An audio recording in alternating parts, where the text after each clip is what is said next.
பயத்துல சாமி கும்பிடாதீங்க, நம்பிக்கையில கும்பிடுங்க. உங்களை உருவாக்குன கடவுளுக்கு உங்ககிட்ட இருந்து எதுவுமே தேவையில்லை. உங்க பிரச்சனையை கடவுள்கிட்ட டைரக்டா சொல்லுங்க, அவங்களுக்கு கேட்கும். அவங்க உங்ககிட்ட பேசுவாங்க. இந்த மாதிரி ஆளுங்க கிட்டே கடவுள் பேசும்போது ஏன் உங்ககிட்ட பேச மாட்டாங்க? நம்புங்க.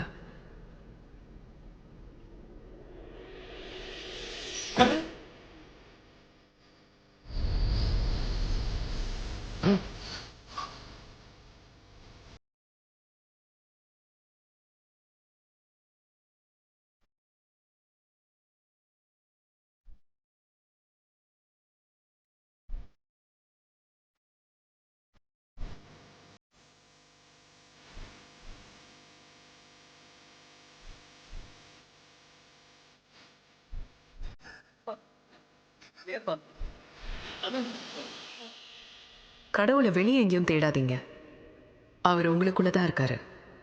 உங்களுக்குள்ள இருக்கிற கடவுள் தான் உங்களோட பெஸ்ட் வெர்ஷன். அதுதான் நீங்க யாருங்கிறத தீர்மானிக்கும். ஓம் நம சிவாய. ஓம் நம சிவாய.